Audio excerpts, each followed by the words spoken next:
ಬರೀ ಆಕ್ಟರ್ ಅಲ್ಲ, ನಮ್ ತರ ಸಾವಿರಾರು ಮಕ್ಕಳಿಗೆ ಪಾಠ ಮಾಡಿದವರು ಕೂಡ.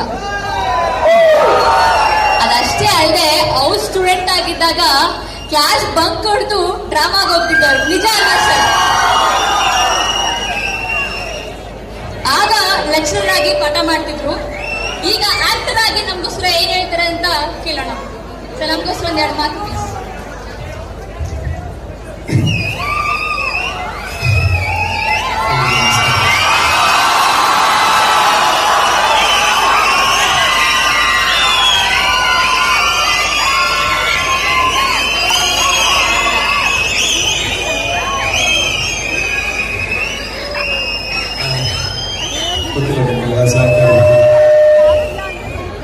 ಜೊತೆಗೆ ನಿಮ್ಮ ಕಾರ್ಯಕ್ರಮ ಇದು, ಇಲ್ಲಿ ನಾವು ಬಂದು ಮಾತಾಡಿ ಟೈಮ್ ವೇಸ್ಟ್ ಮಾಡಬಾರ್ದು.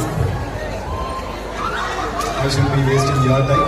It's your time to perform, to enjoy. ಸಮಯ ಯಾರಿಗೂ ಕಾಯಲ್ಲ. ತುಂಬ ಬೇಗ ನಿಮ್ಮ ಕಾಲೇಜ್ ಲೈಫ್ ಮುಗಿದೋಗುತ್ತೆ. ಅಷ್ಟರೊಳಗೆ ಕಾಲೇಜ್ ಲೈಫ್ನ ಸಂಪೂರ್ಣವಾಗಿ ಅನುಭವಿಸಿ ಎಂಜಾಯ್ ಮಾಡಿ, ಅದಾದಮೇಲೆ ಏನೇ ಮಾಡಿದ್ರು ಇಷ್ಟಪಟ್ಟು ಮಾಡಿ, ಕಷ್ಟಪಟ್ಟು ಮಾಡಿ.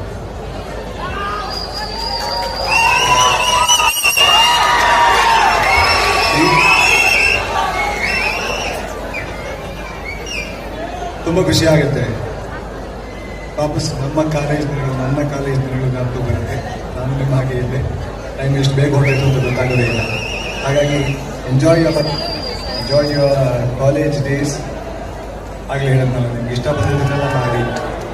ಏನೇ ಆಗಿ ನೀವೆಲ್ಲ ಓದಿ ಏನೇನಾಗ್ತದೆ ಗೊತ್ತಿಲ್ಲ ನಮಗೆ. ಎಷ್ಟು ಮಾಡೋದು, ಏನೇನು ಓದಿಸ್ತಾರೋ ಅವೆಲ್ಲ ಆಗ್ತೀರಾ. ಏನೇ ಆಗಿ ಮೊದಲು ಮನುಷ್ಯನಾಗಿ ಅಷ್ಟಾಗಿ ಸರ್.